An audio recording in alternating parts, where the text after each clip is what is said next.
Hello. Hi, everybody. Here I am again. I'm turning up again and again and again. It's happening. So it's the 13th of the 5th today, number 22, I believe. So this is the 22nd podcast. So we're sort of, if nothing else, we're chugging along and we're keeping it happening. So hopefully this can continue on and become a voice of just ordinary Adelaide people in the areas and the connections that we make, and got some really interesting, nice people coming on soon, and I hope you support us, and it can be a way of keeping contact in a low key way. We have a lot of big global connections and things that we watch, but it's nice to have local things. So that's what we're doing. So yes, I just wanted to start off by talking a bit about. I was going to talk a bit about, well, what's a big thing in my life at the moment is, of course, if you've been watching, that I've got my ex-husband staying with me in my house at the moment because he's had a bit of a medical crisis and found himself in hospital, and he's had a diagnosis of Parkinson's disease, and he's been on Parkinson's medication, and then they've also put him on antidepressants, and then also some anti-anxiety drugs when he went into hospital, because it was very hard to work out what was going on and what was the Parkinson's or not. And so everyone was trying to figure stuff out, and hopefully I'll have him on. When he's feeling a bit stronger, he'll want to come on, and hopefully we can talk a bit about that, about what happened in hospital and how it all went. But the interesting thing is he really wanted to get off the medication and just see what his baseline was. And so we've been able to do that. And so that's been really interesting for me, because for a while I've had a real strong feeling about Big Pharma, I suppose, specifically. I think before that, but specifically after COVID and the things that I discovered then, and how there's been a sort of infiltration of our medical system by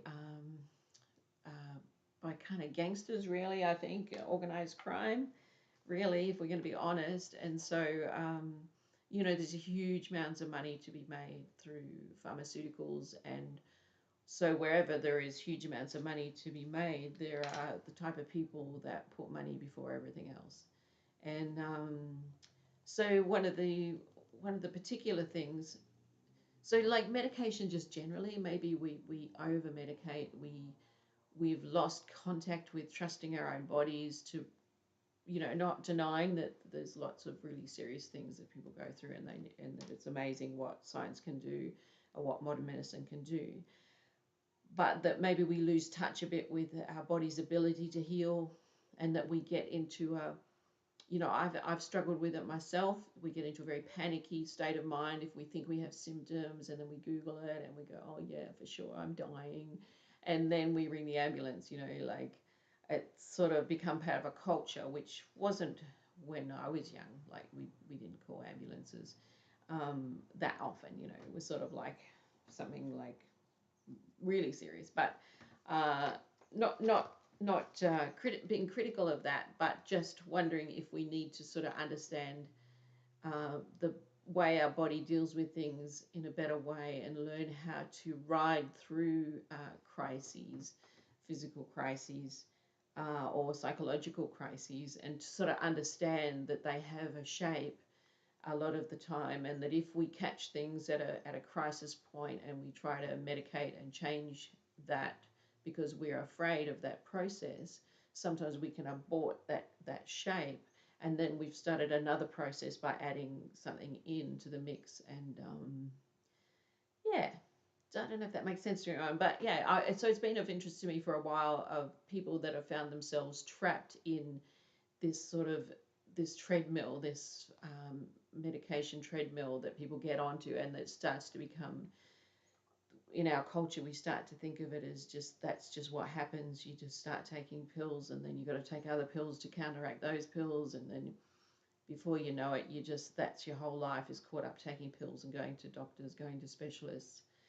And it's been impressive. I think I've learned a lot from having my mum here and seeing the way she's approach these things. She has a huge confidence in her body to heal things, and very doesn't take much fuss from her body or something. I don't know. I don't know if it's just her, but anyway, what it has shown me is that if you don't get on that treadmill, you can probably just slide into old age like she has without any pain, no medication, nothing, and just pretty happy, really. So yes, particularly with psych meds or like antidepressants specifically, I think it. I just want to make sure I am streaming. I don't want to be wasting all this good conversation if I'm not on. Um, so yes, psychology. I guess my suspicion is that I think as our culture has become more and more materialist, we've sort of thought of the psyche, which has always been the soul, which has always been more the domain of religion and philosophy, has become the domain of science, and that science has sort of tried to treat it as a physical science that you can pin down, but it's not really. You don't go to the doctor and have a test to see if you really got depression or not.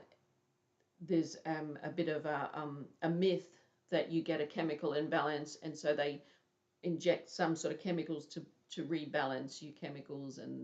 But if anyone is interested, there's a guy called Dr. Joseph at the moment on YouTube who's really he's getting a lot of views at the moment because there's a lot of interest in what he's doing, which is he's a very high up psychiatrist, and he's become very concerned with the overuse of antidepressants.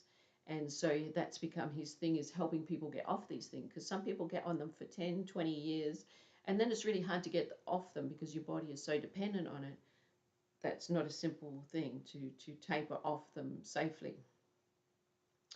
And so, yes, I can't remember my train of thought, but yeah, I think it's a similar thing to what I was saying with the physical thing. Oh, that's right. It's like about the soul. And so this is my thing, is like feeling like the soul is not something you can put your finger on. It's not something you get hold of. And so if we're not getting an education on the spiritual side of life, then we're a bit maybe just afraid of our souls too, and what our souls are doing. If our souls are feeling pain or grief or have to go through dark times, how we navigate that in a healthy way and not just get drugged, which is what Dr.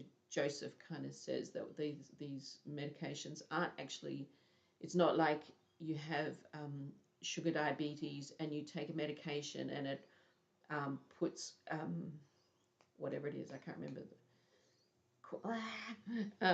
Yeah, the stuff that your body needs, it can balance that up to counteract the lack of it in your body. That it's not like that. You're not actually fixing something, even though that's not even fixing something. But he reckons that pretty much you're just drugging yourself. You're just being drugged. So,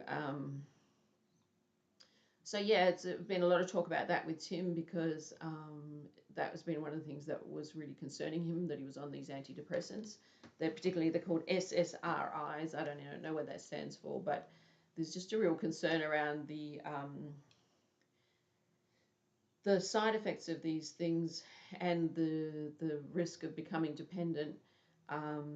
And people aren't being told properly, and people aren't understanding what the risks are and what the side effects are.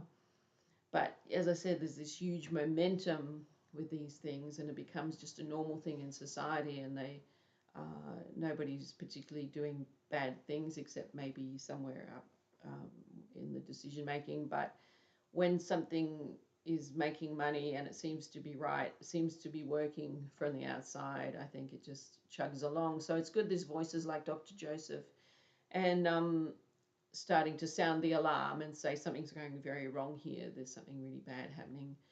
And yeah, so I'm interested in, it's been great having Tim here and to be able to do this with him, because it's something that really interests me on how we can support each other if we're wanting to get off.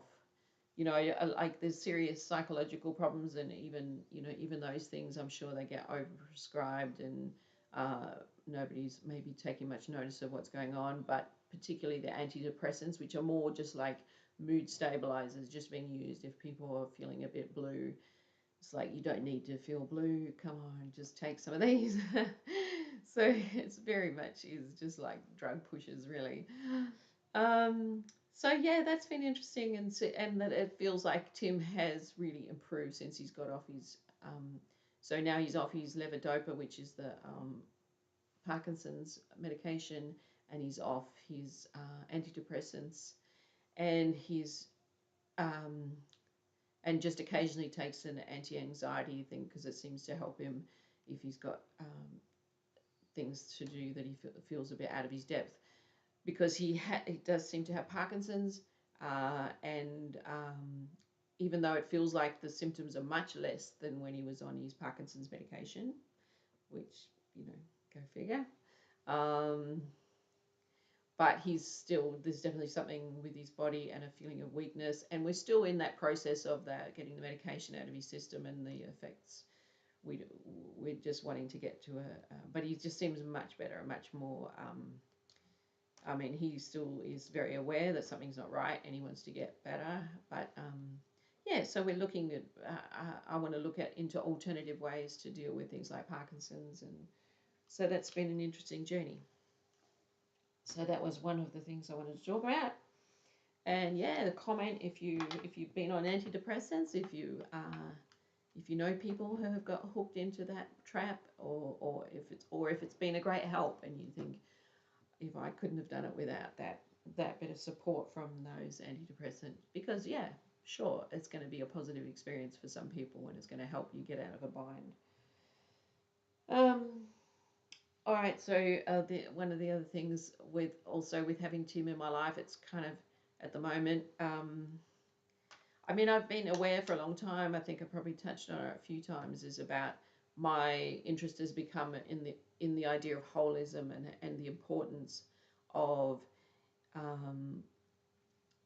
being kind of connected to all points of view, like not being caught up in these polarizations and getting too just stuck in one side of things and hating the other side, or being afraid of the other side. But the importance of, like I feel like in our soul we have these different dimensions, and that we need input from lots of different sources to have them all having the perception and the consciousness of what they can see to make a whole picture. It's like the truth needs lots of input from lots of directions, and if we're not getting that, we get partial, and it skews our understanding of reality, and I think it creates these problems where we get lots of division and people fighting each other instead of solving problems.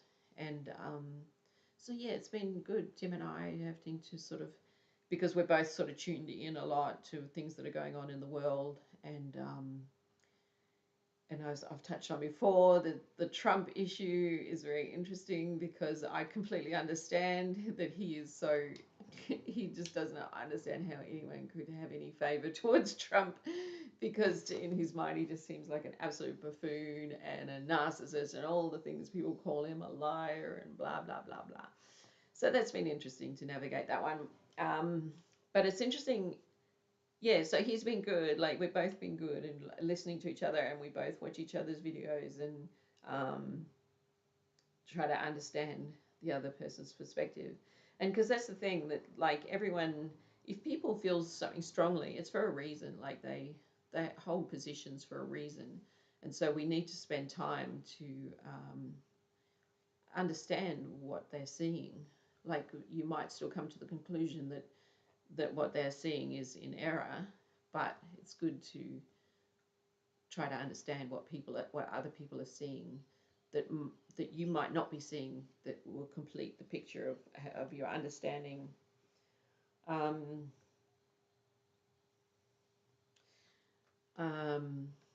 Yeah, so, and I think one of the interesting things is like, even though I've come around to Trump, I didn't naturally go for Trump, but I've come around to him and sort of interested in maybe what he's doing that's not sort of obvious, and the awareness of things that he's maybe can address that. I lost my train of thought there, but what was I going to say? Can't remember. Yeah, all right, well, I'll carry on. I might come back. Okay. So then the other thing that Tim and I talk a lot about is the situation in Gaza.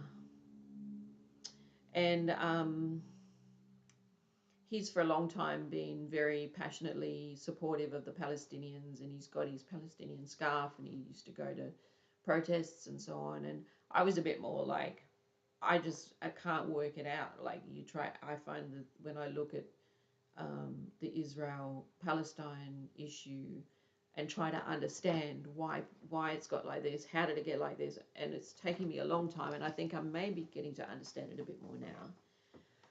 But this situation we got at the moment with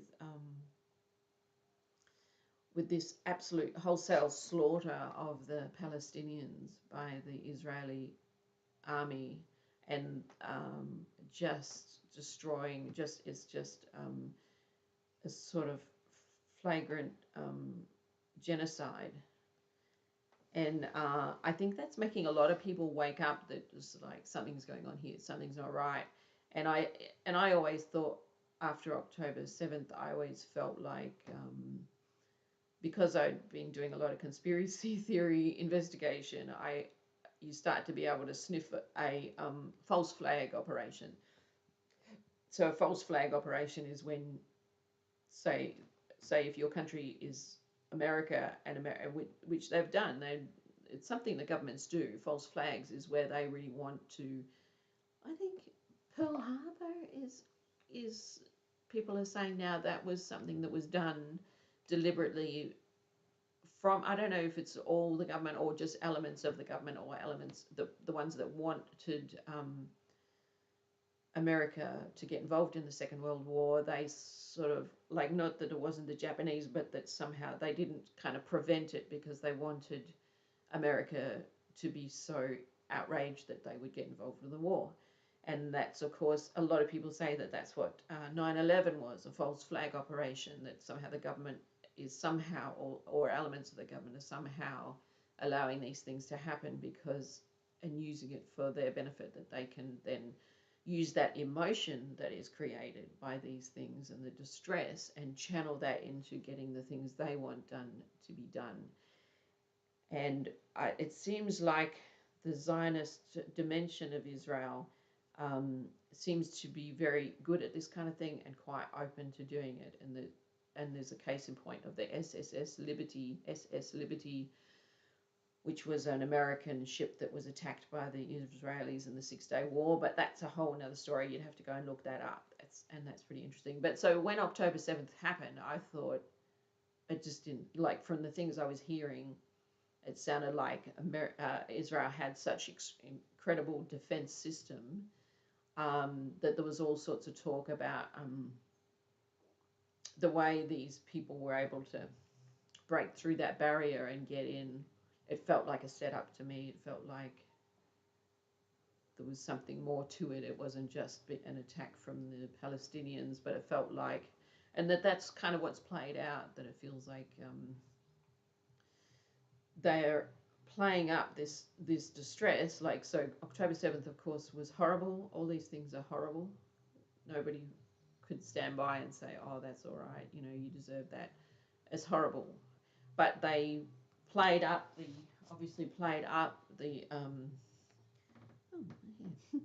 they played up the atrocities, and even made some up to make it work. So what they wanted to do is create all this emotion and feeling, and then they can harness that, like I say, and do the things that they want to do that ordinarily people would have nothing to do with it. They would say, that's outrageous, you can't do that. And so there's been this plan for a long time to completely decimate Gaza and take it over, and so this just gave them license to do that. And so for a while, it was just all on that emotion. They got everyone just going, oh, yeah, we got to stop the terrorists. Terrorists are terrible. Like, that's shocking. That's horrific. and just started this momentum of just being able to completely decimate Gaza. And so then people started to speak out. So that the reason I'm going into this is like it's interesting that what's happening now is that there are people that are sort of on the conservative right side, I guess, which is sort of the way I'm leaning now. I'm listening to more of those voices, even though I don't consider myself right wing or even really conservative, even though I sort of am. But like I said, I'm a holist, not even a centrist. I'm a holist. I believe all parts belong to the whole, and that they've all got to find their place, and that if there's strong feelings on either side, they belong to the whole picture and to healthy wholeness. So yes, there's people like Candace Owens got brutally attacked. Candace Owens has a podcast, is on YouTube, and she got fired from her job, and a lot of people, as at the Daily Wire, I don't know what people know, but the Daily Wire was a very conservative media organization on YouTube, and it was headed up like one of their main people was Shapiro. What's his name? Thingo Shapiro. I keep going to say Joe, but that's not right. It'll come back to me. But yes, what happened was Candace started to see the footage that was coming out of women and children just being slaughtered in Palestine. And she was just so distressed and horrified, she couldn't help but say something about it. But then, so then we come to this other side of the conversation, which is about Zionism,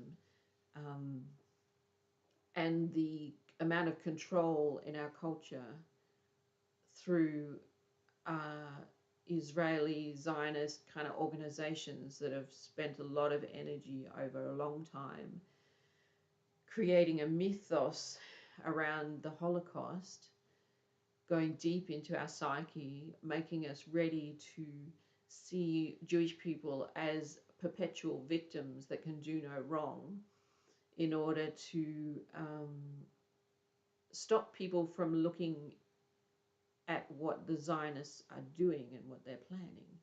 And so then it intersects into my understanding of like the great conspiracy theories about a group of people that are wanting to have world domination.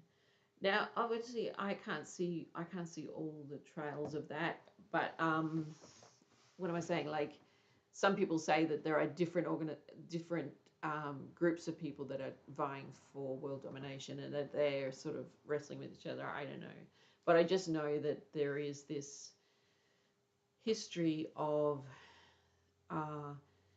what you would call ethno-elitism connected to the idea of being Jewish, that is separate from the Jewish people. It's not part of the normal Jewish person's identity necessarily, but there is a group of people that have this idea of being an elite, and that I think this Zionist concept feeds into that feeling of being above ordinary people. Ordinary other people are like dogs, that these elite want to rule the world, and through craftiness are seeking to do that. Now, there's a book that probably nobody watching this has heard of. I don't know, but there is a book. I don't know if I should talk about it, but there's this very infamous book that is called The Most Terrible Anti-Semite Hoax That Ever Was, and if you go looking for it, all you will get on Google is pages and pages of, this is a hoax, this is horrible, this is terrible, this is just anti-Semitic. But it's called, I don't want to say the actual name of it because it's so notorious that I don't want to attract any attention to it. But the name is another word for the older people, and then the rest of the title is of Zion. So it's a book that is like the person who brought it to the public's eye, like over 100 years ago, like in the late 1800s, early 1900s, said that it was something that somebody had got hold of, that was the notes of these people that were gathering together to make a plan about world domination and how they were going to bring down the Christian nations and weaken them with pornography and liberalism. And I can't remember all this stuff, but there's all this, you read it and you think, oh my goodness, this was written like over 100 years ago. It's like they're on track. So in my mind, like from what I've looked into, I'm pretty clear that there is this group of people that are have been acting from secret places to undermine our society and to get to a point of having like a state, a one government. I can't think of the word I'm looking for, but I'm missing a lot of words today. But yeah, a one world government, new world order. Yeah, that one. I'm carrying all that information, and then Tim's coming from the like just the human point of view of saying this is horrific what's happened to the Palestinian people. Please stop. Like, it's just too heartbreaking, and that someone needs to, that America needs to stop funding this, and that you just got to stop. And so we both have taken an interest in this, because before he came, I'd already come to the conclusion that there is something really dodgy going on there in Palestine. And so yeah, it's a real meeting point for left and right at the moment. And I think the thing that we're talking about is that maybe what's going on in the mix, it feels like to me there's been a deliberate, intentional dividing of people, and creating these algorithms to keep people in their circle of information, and that that it's very clearly directs you towards that. Even like I saw someone that was showing that even what comment sections you might read, it might select for you comments that will confirm your ideas, and someone else might access that same comment section and see a lot of other comments that confirm their position. So the idea of keeping people in their framework and in there with their blinkers on, just in seeing what they see, means that everybody is only going to have a partial picture of reality and truth, and that also that you'll spend all your energy fighting other people who are just as concerned as you for things to be right and good and true, and for society to function well, and for people to be healthy and good. Like, we're not actually enemies to each other. But if we stay in these boxes that have been created for us, we will, that becomes a reality in our mind, is that these people, we've got to fight against them. So, interesting watching the different people on the left and the right talking about Zionism now. A lot of Jews are very upset. Tim has introduced me to Finkelstein. I can't remember his first name, but he's really awesome. And we're watching Katie Hopkin, I think she's called. And she, so just getting pictures of. So then the really interesting thing that's come into the mix, and we'll see what happens, how it plays out, is, of course, Trump has just sort of alienated Bibi Netanyahu to some degree, the president or prime minister of Israel, who is wanted for war crimes. Like, there's a lot of suspicious things around October 7th, which is coming out to be true, that he had intelligence about it happening, and et cetera, and so apparently he's a wanted man.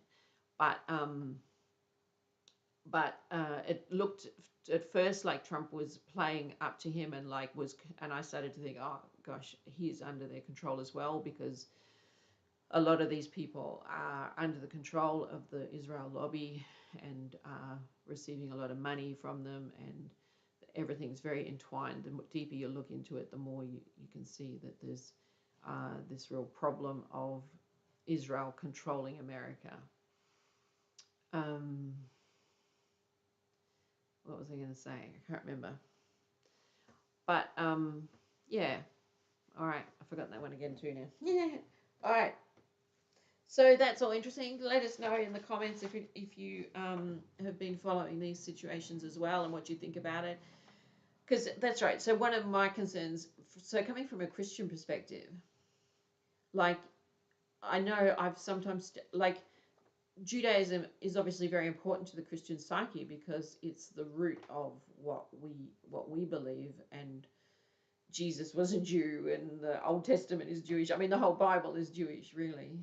Uh, and that Christianity, I see what Jesus created was a continuation of that, and that the true Zion, heavenly Zion, um, so, is the kingdom of God in the spiritual realm, and that is being created in those that will participate in that. But that, and it's clear from Scripture that those that refuse Christ are not part of that new covenant that is a continuation. It's a renewing of the covenant. God only has one covenant people. But the Christian church, I believe, has been infiltrated by this Zionist agenda, and that in the 1800s there was a new branch of theology that had never been in the Christian church before, and that was something called dispensationalism. And it was started by someone called Darby, and it was just his own idea, but then it got passed on to a guy called Schofield, who was then part of creating what they call the Schofield Bible, which became like it just had a huge influence on the Christian church generally across the board. Like there was, I can't remember the figures, but millions of Schofield Bibles went out, and people gobbled that up, thinking that it was scripture, because Schofield had his own notes on scripture in the Bible. But if you look into it, you find that Schofield was a bit of a scallywag. He claims to have been a born-again Christian, but it seems like he was a bit of a rogue, a bit of a shyster, a bit of a con man. And there is also, he was getting money from, is it the Rothschilds, I think? I'd have to, sorry, I don't want to give false information, but it was like people that are connected into this great conspiracy that funded getting the Schofield Bible up and running, and that he was accepted into some sort of secret gentlemen's clubs, and that instigated that connection that then led to the Schofield Bible being published. So I believe, because the Schofield Bible creates this idea in the Christian psyche that that is going around now, that has become very popular, that natural Israel is God's chosen people, and this era that we're in now that is the dispensation of the church, but the church is not really God's chosen people. I don't understand how, like, if you believe in this stuff, that if you're one of those people that holds natural Israel to be God's chosen people, and that you've got to honor Israel or else God will punish you, or that type of thinking, if you know what I'm talking about, please comment, or if you want to come on and explain it on here, feel free, because that would be great. But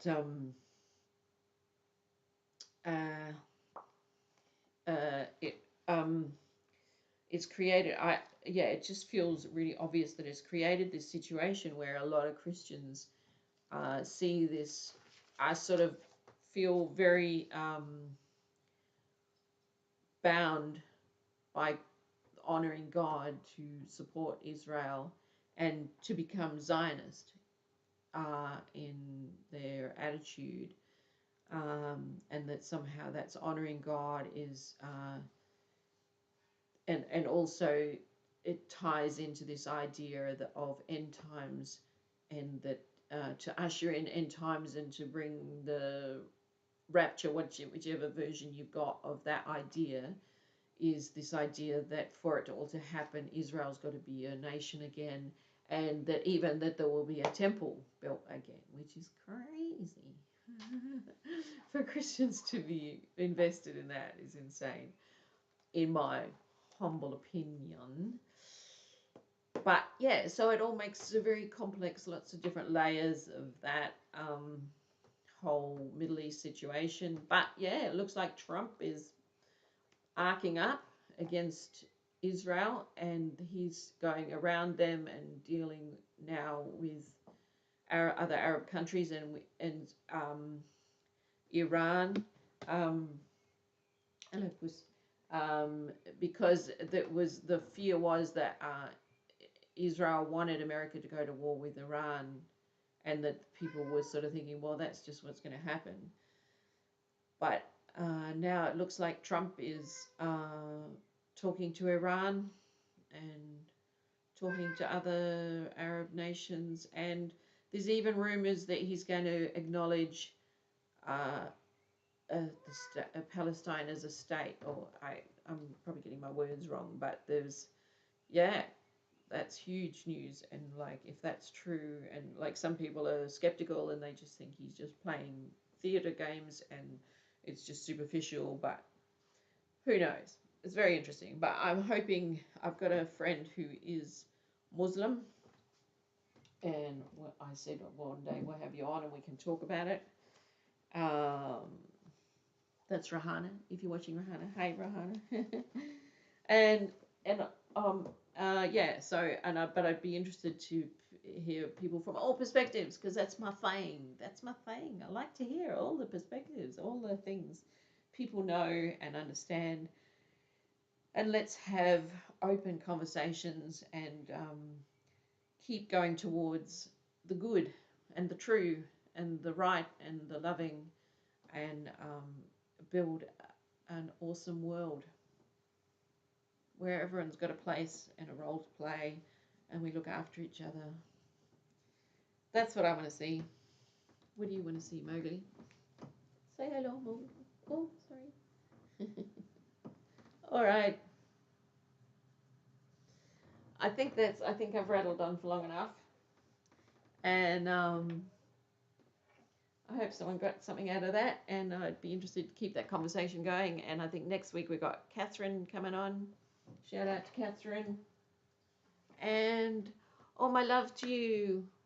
Bless you. Shalom.